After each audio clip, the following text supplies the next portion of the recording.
जो वास्तवमा मन्त्री हुन लायक छैन उसलाई चाहिँ चोर र चौतारी भने जस्तो सेफ जोनमा राखिएको छ। जो मानिस जो कार्यकारी प्रमुख पदमा बस्न योग्य छन् उनलाई गलत्याइएको छ। दीपक खड्काजीको विषयमा मलाई धेरै कुरा भन्न छैन। म यति कुरा भन्न चाहन्छु 62-63 को आन्दोलनमा उहाँ कहाँ हुनुहुन्थ्यो? लोकतन्त्रको प्रतिफल खान उहाँ आउनुभयो।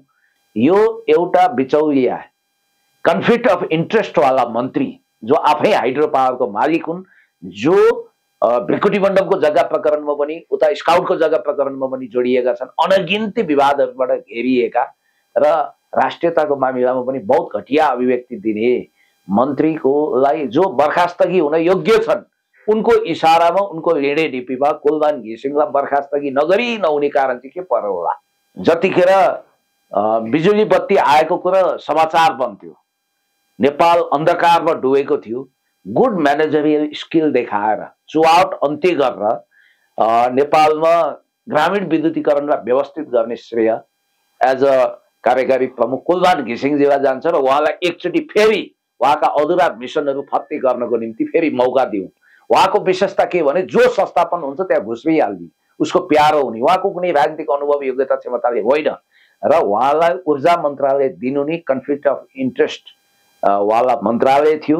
उहाँ वास्तवमा भन्ने हो भने एउटा हिसाबले राजनीतिक पात्र होइन र देउवाको दम्पतिको असीम अनुकम्पाले उहाँ मन्त्री बन्नु। काङ्ग्रेसको बुद्धि थियो गगनजीहरूको भने कि त खड्का दीपक मन्त्रीको राजीनामा माग्नु पर्थ्यो, होइन भने एउटा बेटर सल्युसन थियो नि त, उहाँलाई कन्फ्लिक्ट अफ इन्ट्रेस्ट वाला मन्त्रालयबाट तानेर त्यो ठाउँमा प्रदीप पौडेललाई लान सकिन्थ्यो ऊर्जा मन्त्रालयमा, उहाँ बद्री पाण्डेलाई लान सक्थ्यो। तथ्यमा आधारित भएर भन्नुहोस् न, फेक नाफा हो कि अथवा रियल नाफा हो कि के हो त्यो तपाईँहरूले भन्ने कुरा हो, विज्ञहरूले। तर मन्त्रीलाई कहाँ विज्ञता छ विद्युत प्राधिकरण सम्बन्धी? बोर्डको कार्यकारिणी मिटिङमा उहाँको लाजमर्दो प्रस्तुति हुन्थ्यो भनेर हामीले बुझेका छौँ। सेडिङमा जतिखेर नेपाल डुबेको थियो त्यतिखेर बत्ती आएको कुरा समाचार बन्थ्यो, आज बत्ती गएको कुरा समाचार बन्छ। यस्तो अवस्थामा नेपाललाई ल्याउने कुलमान घिसिङलाई धन्यवाद भन्नु त कता कता, बर्खास्त गर्दा चाहिँ अनौठो लाग्यो। प्रचण्डजीले कुलमानजीको सवालमा टिआरसीमा सम्झौता गर्नु हो भएन, कुलमानजीलाई बलि चढाउनु हो भएन, थाहा छैन। अनि अर्को कुरो के कुलमान घिसिङ प्रचण्डजीको पेवा हो र? उहाँ त कर्मचारी हो नि त। दोहोरो दुई पक्षीय हुन्छ, राज्य र विद्रोही। त्यतिखेर राज्य पक्ष को थियो? सेनाको परमाधिपति को थियो? हेड अफ द स्टेट को थियो? त्यो कुरा तपाईँले हेक्का राख्नु भएको छ, मास्टरले फर्केर थुक्नुहुन्छ। रघुपन्तले सायद ठिकै भन्नुभयो, इतिहासको गवेषण र अन्वेषण नगरिकन हचुवामा नबोल्नुहोस्। हिजोका द्वन्द्वका घाउहरूमा खाटा लागोस् भनेर खुद राजा ज्ञानेन्द्र पनि चाहनुहुन्छ। तपाईँलाई यो कुराको जानकारी रहन्छ? अल्प ज्ञान भयङ्करङ, अलिकति अध्ययन गरेर बोल्नुहोस्। महेन्द्र राजा पक्षको विषयमा तपाईँलाई थाहा छ कि छैन? तपाईँका सबै नेताहरू त्यहाँ तानिन्छन्। त्यसैले तपाईँ विनाशकाले विपरीत बुद्धि टाइपले बकबक नगर्नु। हिरासत जानु भएको छ, अग्र मोर्चा सम्हाल्नुहुन्थ्यो पहिला, सडकमा सधैँभरि तपाईँकै चर्चा परिचर्चा हुन्थ्यो, तर आजभोलि तपाईँलाई देखिँदैन, खास के हो भन्नुहोस् त? यस्तो हो, समय परिवेश अनुसार लडाइँका मोर्चाहरू फेरिन्छन्, सन्दर्भ अलिकति बदलिन्छ, तर सार तत्त्व बदलिँदैन। भनेको मतलब त्यतिखेर सडकको कमान्ड सम्हाल्ने धेरै साथीभाइ हुनुहुन्न थियो, त्यसको नेतृत्व अगुवाई कमान्डिङ हामीले गर्नु पर्थ्यो। स्पेसली मैले त्यस्ता धेरै मोर्चाहरूको नेतृत्व गरेका छु। आज त तपाईँले नै गरेको हो नि विगतमा, अहिलेलाई छोड्ने हो भने धन्यवाद, त्यो क्रेडिट तपाईँहरूले दिनुभएको छ र कुलमानजीले पनि मलाई त्यतिखेर धन्यवाद दिनुभएको थियो। म अलिकति यसलाई व्याख्या गर्न पाऊँ, लेट मी टेल। अब अहिले भयो के भने त्यस खालको असन्तुष्टिलाई सडकमा भेन्टिलेट गर्ने, आफ्ना आवाजहरू राख्ने धेरै साथीभाइहरू आउनुभयो। मेरो गुनासो सिर्फ यतिमा छ कि म कडक कुरा गरे पनि, चर्को कुरा गरे पनि मेरो आवाजमा मन परी हुँदैन थियो र मैले कसैलाई पनि गाली गलौज गर्दैन थिएँ र सभ्य शिष्ट ढङ्गले, मर्यादित ढङ्गले, लोकतान्त्रिक विधिबाट आफ्नो असहमति राखिन्थ्यो। सम्भवतः तपाईँलाई एउटा कुरो म भन्छु, मैले अझसम्म मन्त्री, सांसद, कुनै पनि राजकीय पदको मौका नपाउनुको एउटा कारण मैले हमेसा बागी भोइस बोलेँ, हमेसा मैले जनताको आवाज बोलेँ, हमेसा सत्य निष्ठामा रहेँ, हमेसा स्वार्थभन्दा माथि उठेर देश जनता विकास समृद्धिको पक्षमा मैले आफूलाई उभ्याएँ। अब अहिले अलिकति तपाईँलाई एउटा कुरा भन्नुपर्छ, मलाई सडकमा जान जीव ज्यानको हिसाबले पनि अलि अप्ठ्यारो छ। किनभने यो मेरो जुन टाउको जखम गरिएको छ, दर्जनौं टाकाहरू मेरो टाउकोमा लागेको छ। अब हेलमेट लगाएर सडकमा जानु भएन। अब प्रहरी कतिखेर लाठीचार्ज उत्रिन्छ थाहा हुँदैन अश्रु ग्यासमा। अब जस्तो तपाईँहरूको जस्तो टाउको मेरो होइन, अलिक संवेदनशील हुनुपर्छ। फेरि चोट लागेको पनि आज 6-7 महिना मात्रै भएको थियो, 1 वर्षसम्म त मैले दायाँ बायाँ गर्नै हुँदैन। मैले त आफ्नो जिद्दीपनले तपाईँहरूसँग आइरहेको छु। अहिले भन्नाले मैले जहाँ बोलौँ जे गरौँ सत्यको पक्षमा, न्यायको पक्षमा, इन्साफको पक्षमा आवाज बुलन्द गर्छु। र तपाईँले इतिहासको सम्झना गर्नु हो बिङ नोस्टाल्जिक, 2077 सालमा कुलमानजी जब उहाँको पहिलो कार्यकाल सकियो, वैधानिक हिसाबले सरकारले त्यतिखेर गल्ती गरे म भन्दिनँ। त्यतिखेर स्वाभाविक रूपमा उहाँ अब कार्यकाल सकिएपछि घर जानु हो।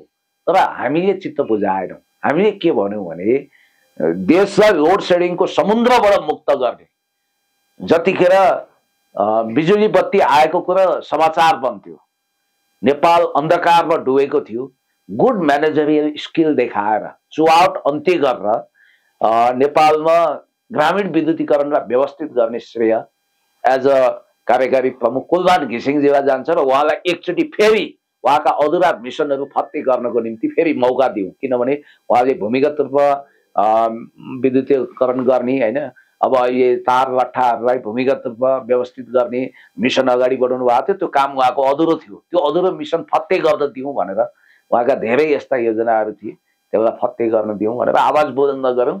सौभाग्यले पछि उहाँ 78 सालमा नेपाल विद्युत प्राधिकरणको कार्यकारी प्रमुखमा फर्किएर आउनु हो। र अहिले उहाँ आफ्नो पदावधि समय अवधि दोस्रो चरणको समय अवधि साउनमा समाप्त गर्दै हुनुहुन्थ्यो। के थियो र अब चैत सिद्धिन लागेको, वैशाख जेठ असार साउन, साउन पछि त उहाँ अनिवार्य रूपमा घरमा विदाई भएर जानुहुन्थ्यो। तर मलाई जहाँसम्म लाग्छ उहिलेको र अहिलेको परिवेश अलिकति फरक छ। त्यतिखेर बर्खास्तगी गरेको होइन। मैले हिजो एउटा स्ट्याटस पनि देखेँ, घोर कलियुग भनेर। धेरै साथीहरूलाई अचम्म लाग्यो, सत्ताको उन्माद भनेर। जो मन्त्री बर्खास्त हुन योग्य छ, जो वास्तवमा मन्त्री हुन लायक छैन, उसलाई चाहिँ चोर र चौतारी भने जस्तो सेफ जोनमा राखिएको छ। जो मानिस जो कार्यकारी प्रमुख पदमा बस्न योग्य छन् उनलाई गलत्याइएको छ भन्नाले मैले त एउटा विश्वास के प्रकट गरेको छु भने न्यायको मन्दिर रूपी अदालतले सायद स्टे अर्डर लिन कुलमानजी गइसकेपछि उहाँलाई परमादेश जारी गर्नेछ र उहाँ अन्तरिम आदेशद्वारा फेरि नेपाल विद्युत प्राधिकरणको कार्यकारी प्रमुखको सिटमा फर्किनु हुनेछ। र दुश्मन हेरेको हेरै भन्ने दुर्गेश थापाको गीत अहिलेदेखि सुन्न थाले हुन्छ। र अहिले मलाई एउटा कुरा लागेको चाहिँ के भने कतिपयले के भनेका छन् भने होइन कुलमानजी एउटा कर्मचारी हो, सरकारको निर्णयको आधारमा उहाँलाई हटाउनु ठुलो कुरो होइन र उहाँ कानुनी इन्साफ माग्न जानु पनि ठुलो कुरो होइन। त्यो उहाँले कानुनी उपचार खोज्न सक्नुहुन्छ। सडकमा तमासा किन, बवन्डर किन, चितवनमा त्यो खालको स्क्यान्डल भयो, सामान्य प्रधानमन्त्रीज्यू विरुद्ध विद्युत प्राधिकरणको भित्तामै कोरियो, त्यहाँ ठुलो लफडा पनि भयो आदि इत्यादि भनेका छन्। एउटा कुरा म भन्छु प्रेमजी, यो दुनियाँमा और भी गम है मोहब्बत के सिवाय भनेर फैज अहमद फैजले गजल लेख्थे नि। सरकारका अरू दर्जनौं बिजनेस छन्, यो एउटा बिचौलिया कन्फ्लिक्ट अफ इन्ट्रेस्ट वाला मन्त्री जो आफै हाइड्रो पावरको मालिक हुन्, जो भ्रिकुटी मण्डपको जग्गा प्रकरणमा पनि उता स्काउटको जग्गा प्रकरणमा पनि जोडिएका छन्, अनगिन्ती विवादहरूबाट घेरिएका र राष्ट्रियताको मामिलामा पनि बहुत घटिया अभिव्यक्ति दिने मन्त्रीकोलाई जो बर्खास्तगी हुन योग्य छन् उनको इशारामा उनको लेडे डिपीमा कुलमान घिसिङलाई बर्खास्तगी नगरी नहुने कारण चाहिँ के पर्यो होला, यो ताजुब लागेको छ मलाई। उनको 4 चोटिको प्रयासले त सामान्य प्रधानमन्त्रीज्यूले असफल बनाउनु हो, तर 5औं चोटि उनी किन सफल भए? उनी 5औं चोटि होइन, उनी पटक पटक असफल हुनु पर्थ्यो। र मेरो गगन थापा र विश्व प्रकाशजीसँग गुनासो र उहाँहरूको पब्लिक कन्जम्सनको लागि आएको स्टेटमेन्ट र गोईका आँसुप्रति मलाई हाँसो पनि उठ्छ। प्रेम सर, विश्वप्रकाश र गगन थापाले अहिलेसम्म नेपाली कांग्रेसको कुन मिटिङमा, जबकि डे 1 देखि नै मिस्टर मन्त्री खड्का, दीपक खड्का जसरी हुन्छ कुलमान घिसिङलाई हटाउनु पर्छ भनेर लागिरहनु भएको थियो, अझसम्म गगन थापा र विश्वप्रकाश शर्माले, उहाँहरू त पार्टीको पदाधिकारी हुनुहुन्छ, पार्टी पदाधिकारी मिटिङमा वा केन्द्रीय कार्य सम्पादन मिटिङमा सांसदहरूको बैठकमा कहिले पनि मन्त्री त उहाँहरूको मात्र हो नि, तपाईले यसो भन्न पाउनुहुन्न तपाईँले त्यो काम गर्न पाउनुहुन्न भनेर रोक किन लगाउनु भएन? सभापतिलाई त्यो मामिलामा किन कन्भिन्स गर्नु भएन? दीपक खड्काजीको विषयमा मलाई धेरै कुरा भन्नु छैन। म यति कुरा भन्न चाहन्छु, 62-63 आन्दोलनमा उहाँ कहाँ हुनुहुन्थ्यो? लोकतन्त्रको प्रतिफल खान उहाँ आउनुभयो। म तपाईँलाई एउटा स्मरण गराउन चाहन्छु, बितेर जानुभयो राष्ट्रिय प्रजातन्त्र पार्टी नेपालका केन्द्रीय प्रवक्ता, अमेरिकामा गएर मृत्युवरण गर्नुभयो। उहाँप्रति हार्दिक श्रद्धाञ्जली। व्यक्तिगत रूपमा हामी मित्र पनि थियौँ। उहाँले आज भोलि अथवा 1 महिना अगाडि भनेको कुरा थिएन। उहाँ मरेर जानुभयो, बित्नुभयो। उहाँलाई हार्दिक श्रद्धाञ्जली। उहाँले त्यतिखेर उहाँ राष्ट्रिय जनशक्ति पार्टीको सहमहामन्त्री हुनुहुन्थ्यो, उहाँको नेता हुनुहुन्थ्यो सूर्यबहादुर थापा। त्यो पार्टी चाहिँ राप्रपाबाट अलग अलग भएको थियो पशुपति शमशेरसँग। मलाई आज पनि सम्झना हुन्छ, 64 सालतिर होला, वसन्तमानजीले एउटा कुरा भन्नुहुन्थ्यो कि यो हाम्रो सङ्खुवा सभाकै व्यापारी हो, राजनीतिप्रति उत्पात इन्ट्रेस्ट हो, मलाई सूर्यबहादुर थापा कहाँ लगेर भेटाइदिए भनेको भने छ, अब लगेर भेटाइदिनु पर्ला भन्नुहुन्थ्यो। भेटाउनु पनि भएछ। पछि उहाँ सर्रक्क नेपाली काङ्ग्रेसमा प्रवेश गर्नुभयो र सादगी नेताको परिचय बनाएको सुशील कोइरालालाई उहाँले गिफ्टमा गाडी दिनुभयो। उहाँको विशेषता के भने जो संस्थापन हुन्छ त्यहाँ घुस हाल्ने, उसको प्यारो हुने, उहाँको कुनै राजनीतिक अनुभव योग्यता क्षमताले होइन। र उहाँलाई ऊर्जा मन्त्रालय दिनु नि कन्फ्लिक्ट अफ इन्ट्रेस्ट वाला मन्त्रालय थियो। उहाँ वास्तवमा भन्ने हो भने एउटा हिसाबले राजनीतिक पात्र होइन र देउवाको दम्पतिको असीम अनुकम्पाले उहाँ मन्त्री बन्नुभयो, उहाँलाई प्लेसिङ हो। र गजबको कुरा के भने दीपक खड्का भोलि गगनै संस्थापन, आज गगनै संस्थापन थिए भने पनि उनको पनि प्यारो हुन्थ्यो र उनको त्यो विशेषता रहेछ। नगद नारायणवाला चलखेल कति गर्छन्। अब यहाँ विभिन्न खालका समाचारहरू आएका छन्।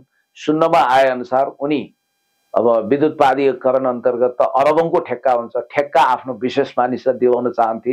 उनका विश्वास पात्रहरूलाई तत्त ठाउँमा कर्मचारीको रूपमा सेट गर्न चाहन्थे र उनले जुन भेस्टेड इन्ट्रेस्ट राखेका थिए, मालदार मन्त्रालय हो ऊर्जा मन्त्रालय र विद्युत प्राधिकरण अन्तर्गत म यसो गर्छु भन्ने उनको अधुरो सपनालाई कुलमान घिसिङले पुरा हुन दिनु भएन भन्ने कुरा छ। त्यसपछि उहाँ आगबोबाला हुनुभयो, मन्त्रीलाई नमस्कार नगर्ने, नटेर्ने, संविधान नियम कानुनभन्दा आफूलाई ठुलो ठान्ने। अझ उहाँले त सङ्गीन आरोप लगाउनु भएको छ, अरबौं रुपियाँ कमाएको, तुन्देल हार्डवेयर मार्फत अनेक भाइहरूलाई सेट गरेको, अनि त्यसपछि भारतसँग महँगो मूल्यमा बिजुली किनेको, अनि विद्युतीय सामग्री ल्याएर थन्काएको, यहाँ गरेको उहाँ गरेको। र सबभन्दा राष्ट्रघाती अभिव्यक्ति उहाँले के दिनुभएको छ भने यो लोड सेडिङ अन्त्यको श्रेय भारतलाई दिउँ भन्नुभएको छ।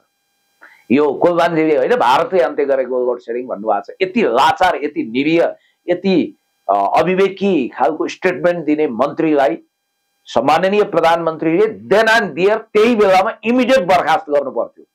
एउटा कुरा होइन। अब अर्को कुरो, काङ्ग्रेसको बुद्धि थियो गगनजीहरूको भने कि त खड्का दीपक मन्त्रीको राजीनामा माग्नु पर्थ्यो, होइन भने एउटा बेटर सोल्युसन थियो नि त। उहाँलाई कन्फ्लिक्ट अफ इन्ट्रेस्ट वाला मन्त्रालयबाट तानेर त्यो ठाउँमा प्रदीप पौडेललाई लान सकिन्थ्यो ऊर्जा मन्त्रालयमा, वा बद्री पाण्डेलाई लान सक्थ्यो। अब यिनलाई नै किन त्यहाँ राखिरहनु पर्यो? यिनले जबकि कुलमान घिसिङलाई जसरी पनि ध्यान दिएर इमिडिएटली बर्खास्त गर्ने भने। अर्को कुरो, योभन्दा निर्लज्ज अभिव्यक्ति केही हुन्छ? तपाईँलाई एउटा कुरा भन्छु, तपाईँ कुनै होटलमा बस्नु, यो होटलले वाह मलाई क्या राम्रोसँग बस्ने खाने अवसर दियो भन्नुहुन्छ तपाईँ? त्यो भन्नु होला, यसो यो कम्प्लिमेन्ट्री सप्लिमेन्ट्रीमा भन्नु होला, तर त्यहाँ तपाईँले पैसा पे गरेको छ नि त। तपाईँलाई सिधै घर आएको ज्वाइँ वा भान्जा जस्तो सुविधा त दिएको होइन। भारतले हामीलाई महँगो मूल्यमा बिजुली बेचेको छ। भित्तामोड ढल्केबर कति केबी प्रसारण लाइन अन्तर्गत उसले बनाइदिएको हाम्रो दयामायाले होइन। युपी र बिहार अहिले पनि लोड सेडिङको समुद्रमा डुबेको छ। उसले हामीसँग महँगो मोल लिएर हामीलाई बिजुली बेचेको। अब त्यो श्रेय भारतलाई दिनु भनेको तपाईँ गाडी चढ्नुभयो, भाडा तिर्नुभयो, तपाईँलाई सिधै लगिदिएको हो र भने जस्तै हो। उहाँले वास्तवमा मन्त्री हुने योग्यता घुमाइसक्नु भएको छ र छिटोभन्दा छिटो मलाई जहाँसम्म लाग्छ उहाँले स्टे अर्डर ल्याउनुहुन्छ अदालतबाट। त्यसपछि बर्खास्तगीमा जनताले मनबाट अहिले गराइसके दीपक खड्कालाई उहाँ अख्तियार धाउनु पर्ने अवस्थामा पुग्न सक्नुहुन्छ हो। अब तपाईँहरूको अब रमेश खरेल कुर्रै हुनुहुन्छ, कुलमानजीलाई गाली गलौज गरिरहनु भएको छ। अब दीपक गेवाली भन्ने एकजना पहिला राजाको क्याबिनेटको मन्त्री हुनुहुन्थ्यो, कुलमानजीले फेक नाफा देखाउनु हो भन्नुहुन्छ। जलस्रोतविद हो वा होइन, तथ्यमा आधारित भएर भन्नुहोस् न, फेक नाफा हो कि अथवा रियल नाफा हो कि के हो? त्यो तपाईँहरूले भन्ने कुरा हो, विज्ञहरूले। तर मन्त्रीले कहाँ विज्ञता छ विद्युत प्राधिकरण सम्बन्धी? बोर्डको कार्यकारिणी मिटिङमा उहाँको लाज मर्न प्रस्तुति हुन्थ्यो भनेर हामीले बुझेका छौँ। ऊर्जा सचिव र ऊर्जा मन्त्रीले यो के तमासा गरेको, अनि त्यसपछि त्यसको भारी सम्माननीय प्रधानमन्त्रीले बोक्नुहुन्छ। वास्तवमा भन्ने हो भने दीपक खड्काको कुचित मनसाय फुलफिल गर्नु हुँदैन। फेरि प्रधानमन्त्री भनेको त क्याप्टेन अफ क्याबिनेट, तपाईँ मानव मन्त्री हुनुहुन्छ, म प्रधानमन्त्री, तपाईँ मलाई अनइजी हुनुभयो, कम्फर्ट हुनुहुन्न भने तपाईँको राजीनामा त मैले तपाईँलाई सुझाव दिन्छु, कृपया तपाईँ राजीनामा दिनुहोस्। तपाईँले दिनु भएन भने मसँग विशेष भिटो अधिकार हुन्छ कि तपाईँलाई बर्खास्त गर्न सक्छु। र बर्खास्तगीमा पर्न योग्य कुलमानजी होइन, मन्त्री दीपक खड्का हुनुहुन्थ्यो। तर यहाँनिर एउटा विडम्बना भयो, चोर र चौतार साधुवा सुगी भने जस्तो कुलमानजीको सवालमा उहाँले राम्रो काम गरेर लोड सेडिङ मुक्त गर्नुभयो भनेर जनताले भनिरहेको बेला यदि उहाँको खराबी थियो भने, उहाँ भ्रष्टाचार अरू केही अनियमिततामा हुनुहुन्थ्यो भने पनि त्यो छानबिन गर्ने अधिकार अख्तियारमा छ, जहाँ केस पनि परे होला र निर्णय गर्ने अधिकार अदालतमा छ। कुलमानजीको विषयमा फेरि मैले अलिकति प्रवचन टाइपकै भयो तपाईँ कहाँ।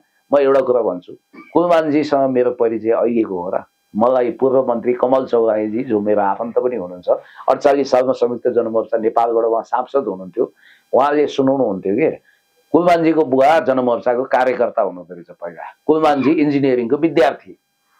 कुलमानजीलाई मैले कमल चौधरीजीको घरमा भेटाएर छु त्यतिखेर। यो कुरा उहाँले पछि सम्झाउनु भयो र कुलमानजीले जब पदबाट त्यतिखेर हात धुनु पर्यो, अर्थात् उहाँ दोस्रो कार्यकालको लागि नदोहोरिने सङ्केत थियो, कफी खान मलाई बोलाउनु भएको थियो र धेरै भलाकुसारी भएको थियो। र उहाँ बुद्धिमान तामाङको ज्वाइँ हुँदैमा राजावादी पनि होइन। फेरि उहाँ माओवादीको कालमा उहाँ नियुक्त हुनुभयो, उहाँ माओवादीको ऊर्जा विभागको सदस्य हो भनेर कतिले हल्ला गरेका छन्, त्यो पनि हो कि होइन मलाई थाहा छैन, नहुन पर्छ। उहाँ कर्मचारी हो, कर्मचारी भएपछि मर्यादा अनुशासनमा बस्नुपर्छ। उहाँले फेरि एउटा यो तामाङहरूको ठुलो सम्मेलन भएको थियो, त्यसमा म पनि अतिथि थिएँ, मैले भिडियो नै हालेको छु। त्यसमा पुण्यजीले सधैँ पुण्यको काम गर्नुहुन्छ भनेर मलाई फर्काउनु पनि भएको थियो। म यति कुरा भन्छु कि आजको मितिमा जनताले रुचाएका र केही काम गर्ने खुबी भएका मुकेश काफले असफल भएको बेला हिजो लोड सेडिङ भएको समाचार वास्तवमा भन्ने हो भने बत्ती आएको बेला लोड सेडिङमा जतिखेर नेपाल डुबेको थियो त्यतिखेर बत्ती आएको कुरा समाचार बन्थ्यो, आज बत्ती गएको कुरा समाचार बन्छ। यस्तो अवस्थामा नेपाललाई ल्याउने कुलमान घिसिङलाई धन्यवाद भन्नु त कता कता, बर्खास्त गर्दा चाहिँ अनौठो लाग्यो। त्यो पनि फेरि लोकतान्त्रिक शक्तिहरू एकजुट भएर लोकतान्त्रिक संस्था नेतृत्वप्रति आलोचना गरिरहेको र प्रहार गरिरहेको बेलामा एक टिक्का हुनुपर्ने बेलामा अरूतिर अन्त चैतमा जनता भने जस्तो अवस्था छ। अनि अर्का एकजना महानुभावले चाहिँ धमिलो पानीमा माछा मार्ने मौका पाउनु भएछ, उहाँले चाहिँ टिआरसीको लागि कुलमानलाई साट्नुभयो भनेर भन्नुभएछ। मलाई त ताजुब लाग्यो। उहाँलाई यति कुरा पनि जानकारी रहन्छ कि उहाँ हिजो वास्तवमा राजाको खुनखुत्रो गर्नुहुन्थ्यो, युवराज पारसको पनि छाला काट्नुहुन्थ्यो, अनावश्यक अनर्गल वक्तव्यबाजी गरेको भिडियो उहाँको आएको छ। अहिले नयाँ जोगीले बढी खरानी गर्छ भने जस्तो उहाँले चाहिँ यो त्यो फलाना तिलाना भन्नुभएको छ। अब प्रचण्डजीले कुलमानजीको सवालमा टिआरसीमा सम्झौता गर्नु हो भएन, कुलमानजीलाई बलि चढाउनु हो भएन, थाहा छैन। अनि अर्को कुरो के कुलमान घिसिङ प्रचण्डजीको पेवा हो र? उहाँ त कर्मचारी हो नि त, कसरी भन्न सके कि उहाँ माओवादीको घोषित कमिटीको कुनै मेम्बर हो र, केन्द्रीय कमिटी सदस्य हो र? माओवादीको कार्ड होल्डर हो भने ल्याइदिनु पर्यो प्रमाण, उहाँ यहाँ हुनुहुन्छ भन्नु पर्यो। राष्ट्र ब्याङ्कको गभर्नर र नेकपा एमालेको कार्यकर्ता भने जस्तो हो यो होइन। राजनीतिक आस्था आफ्नो ठाउँमा होला, उहाँको पुर्ख्यौली आफ्नो ठाउँमा होला। त्यसो भए त कुलमानजीलाई बुद्धिमान तामाङको ज्वाइँ भएको हैसियतले राजावादी भनेर भोलि उहाँहरूले भन्न बेर छैन। यसरी निजीकरण नगरौँ। अनि अर्को कुरो ट्रुथ फाइन्डिङ एन्ड रिकन्सिलिएसन कमिसनको विषयमा उहाँलाई के कति जानकारी छ? मलाई लाग्छ 2063 सालको कम्प्रिहेन्सिभ पेस एकर्ड अर्थात् बृहत शान्ति सम्झौता अन्तर्गत सत्य निरूपण मेलमिलाप आयोगको गठन भएको हो र रोम स्ट्याचुमा नेपालले सिग्नेचर गरेको छैन र भूत प्रभावी कानुन लाग्दैन। जस्तो तपाईँले एउटा कुरा के बुझ्नुपर्छ भने प्रचण्डलाई अहिले शोभोदान मिलोसेभिच वा रादोवान कारादिस जस्तो इन्टरनेसनल क्रिमिनल कोर्ट आइसिजेमा उभ्याउने उहाँहरूले जो परिकल्पना गर्नुभएको छ त्यो त्यति सजिलो छैन। इन्टरनेसनल ट्रिब्युन गठन भयो भने के हुन्छ? इन्टरनेसनल ह्युमेनिटेरियन ल लागू भयो भने के हुन्छ? युनाइटेड नेसनले श्रीलङ्कामा जस्तो ट्रिब्युन गठन गरेर आइसिजे अन्तर्गत यहाँ तपाईँको इन्टरनेसनल क्रिमिनल कोर्ट सक्रिय भयो र ह्युमन राइट वाचले भने जस्तै नेपालमा पनि भूत प्रभावी कानुन बनाएर जाने अवस्था भयो भने के हुन्छ? ज्ञानबहादुर शाही उर्फ ज्ञानेन्द्र शाहीजी, तपाईँलाई इतिहासको सम्झना गराउँछु, 2052 साल फागुन 1 पछि गठन भएका हरेक सरकारको छानबिन हुन्छ। भनेको मतलब तपाईका बुद्धिमान तामाङ पनि गृहमन्त्री हुनुभएको छ एक कार्यकाल। जतिखेर सूर्यबहादुर थापाको क्याबिनेट थियो उहाँ के हुनुहुन्थ्यो र सूर्यबहादुर थापा पनि अनुसन्धानको घेरामा आउँछन्, लोकेन्द्र पनि आउँछन्। तपाईका राप्रपाका नेताहरू जलस्रोत मन्त्री पशुपति शमशेर जवरा, परराष्ट्र मन्त्री, त्यो क्याबिनेट पनि तानिन्छ। परराष्ट्र मन्त्री प्रकाश चन्द्र ओनी, त्यसपछि अनगिन्ती मन्त्री भएका छन् र राप्रपामा भुइँचालो जान्छ। अर्को कुरो तपाईलाई म भन्छु, त्यतिखेरको हेर्नुहोस् युद्धरत पक्ष को थियो? बाइल्याटरल हुन्छ नि, त्यो मल्टिल्याटरल नभनौँ, दोहोरो दुई पक्षीय हुन्छ, राज्य र विद्रोही। त्यतिखेर राज्य पक्ष को थियो? सेनाको परमाधिपति को थियो? हेड अफ द स्टेट को थियो? त्यो कुरा तपाईँले हेक्का राख्नु भएको छ, मास्टरीमा फर्केर थुक्नुहुन्छ। रघुपन्तले सायद ठिकै भन्नुभयो, इतिहासको गवेषण र अन्वेषण नगरिकन हचुवामा नबोल्नुहोस्। त्यही भएर तपाईँलाई दरबारियाहरूले दरकिनार गरिसके, ब्ल्याक लिस्टमा राखेको कारण तपाईँ अन्टसन्ट बोल्नुहुन्छ। तपाईँलाई म भनिदिउँ, टिआरसीमा दरबारको पनि सहमति छ, सेनाको पनि छ। किन छैन? किनभने त्यो टिआरसी अन्तर्गत टिआरसी भङ्ग गरेर इन्टरनेसनल ट्रिब्युन नेपालमा खडा गर्नुहोस् त, को तानिन्छन्? चिहान खोतल्नुपर्छ, गिरिजाबाबुलाई बिउताउनुपर्छ, खुमबहादुर खड्का ल्याउनुपर्छ। कियोसेरा टू रोमियो अपरेसन कसको पालामा भयो? त्यतिखेरका गृहमन्त्री को थिए? प्राइम मिनिस्टर को थिए? सेनापति को थियो? आइजी को थियो? अनि राजा को थियो? राष्ट्रपति सिस्टम त थिएन। त्यसकारणले गर्दाखेरि तपाईलाई राजनीतिक शास्त्रको, राजनीतिक परिपाटी प्रणालीको बारेमा असाध्यै कम जानकारी छ। टिआरसी बनोस् र हिजोका द्वन्द्वका घाउहरूमा खाटा लागोस् भनेर खुद राजा ज्ञानेन्द्र पनि चाहनुहुन्छ। तपाईँलाई यो कुराको जानकारी रहन्छ? अल्प ज्ञान भयङ्करङ, अलिकति अध्ययन गरेर बोल्नुहोस्। महेन्द्र राजा पक्षको विषयमा तपाईँलाई थाहा छ कि छैन? तपाईँका सबै नेताहरू त्यहाँ तानिन्छन्। त्यसैले तपाईँ विनाशकार्य विपरीत बुद्धि टाइपले बकबक नगर्नु।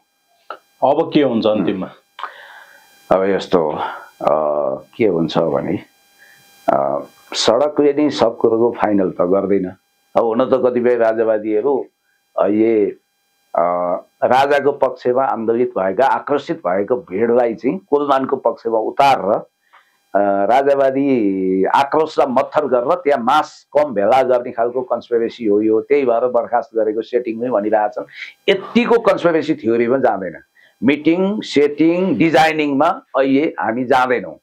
र यो म तपाईँलाई सिधा भन्छु, यो आत्मघाती कदम हो। यो वास्तवमा हामीले आत्मालोचना गर्नुपर्ने विषय हो। र कुलमान घिसिङजीलाई अदालतले न्याय दिन्छ, उहाँ फेरि पद बहाली हुनुहुन्छ ढुक्कैसँग मेरो विचारमा साउनसम्म जानुहुन्छ।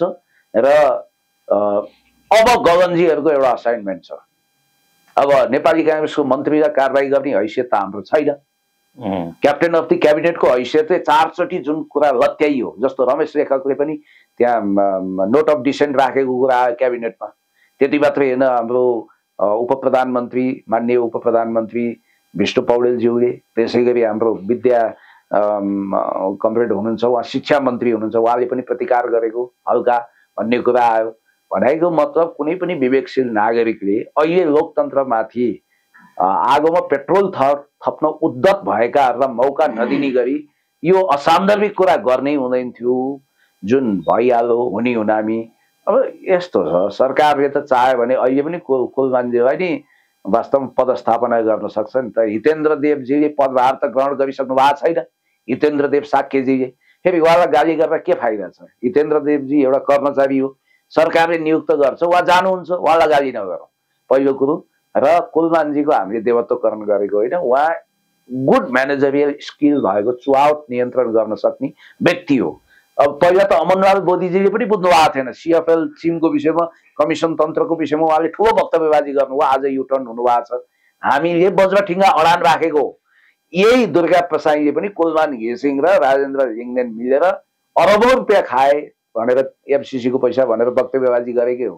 यति कुरा गरौँ कि कुलमान घिसिङजीलाई अहिले तपाईँहरूले यसरी खेद्नु हो भने उहाँलाई भविष्यमा भयङ्कर राजनीति गरेर नेता बन्ने मौका प्राप्त हुन्छ। यसो नगरौँ। र उहाँको यसो स्वभाव हेर्छु, उहाँ भनेको एसएलसीको बोर्ड 10 मा 1-2 नम्बर नपुगेको, पढाइमा साह्रै तेज हो, ट्यालेन्ट मान्छे हो र शालीन पनि हुनुहुन्छ। अब व्यक्तिगत कुरा मलाई त्यति चासो भएन, म अख्तियार पनि होइन, सम्पत्ति शुद्धिकरण पनि होइन। मैले त के भनिरहेको छु भने लोकतन्त्रमा शुद्धिकरण हुनु पर्यो प्रेमजी। अहिले मात्रै होइन, आधुनिक नेपालको इतिहास सुरु भएदेखि नै याद गर्नुहोस् है, यो महत्त्वपूर्ण कुरा छ। सार्वजनिक ओहदामा बसेका हर एक व्यक्ति, पशुपति शमशेर पनि पर्छन् त्यसमा, राणा कालदेखि अहिलेसम्म यो 250 वर्षको इतिहास यता सार्वजनिक ओहदामा बसेका ती मृत नै किन नहुन्, स्वर्गवासी नै किन नहुन्, सबैको विषयमा सम्पत्ति छानबिन गर्नुपर्छ। सार्वजनिक ओहदा धारण गरेका मान्छेको सम्पत्ति स्रोत खोजेको छैन भने राष्ट्रियकरण गर्नुपर्छ, चाहे त्यो राणाकाल होस्, चाहे पञ्चायत होस्, चाहे बौद्ध होस्, चाहे लोकतन्त्र। र आलोचनात्मक चेत नै सबभन्दा ठुलो कुरा हो। मार्क्सवादले र जनताको बहुदलीय जनवादले निश्चित गरेको कुरो भनेको लेनिनले त गुटलाई नै स्वतन्त्रता दिनुभएको थियो, मेन्सेविक भन्ने गुटै चलाउने मौका दिनुभएको थियो। हाइली डेमोक्रेटिक अभ्यास गरेर जानुपर्छ, उन्नत लोकतन्त्रमा जानुपर्छ, समाजवादमा जानुपर्छ, झिना मसिना संकीर्णता राख्नु हुँदैन। सरकारका धेरै ठुला बिजनेसहरू छन्। यस्तो हेर्नु त अब माओवादी केन्द्र र एमाले बिचमा लगभग पार्टी एकताको तहमा छलफल हुँदै थियो, यो बिचमा लफडा भाँजो कहाँ हालेको। त्यसैले मलाई जहाँसम्म लाग्छ गगन थापा र विश्व प्रकाशले तपाईहरुले सक्नुहुन्छ भने दीपक खड्काजीको राजीनामा मागेर देखाउनुहोस्, राजीनामा गराउनुहोस्। धन्यवाद।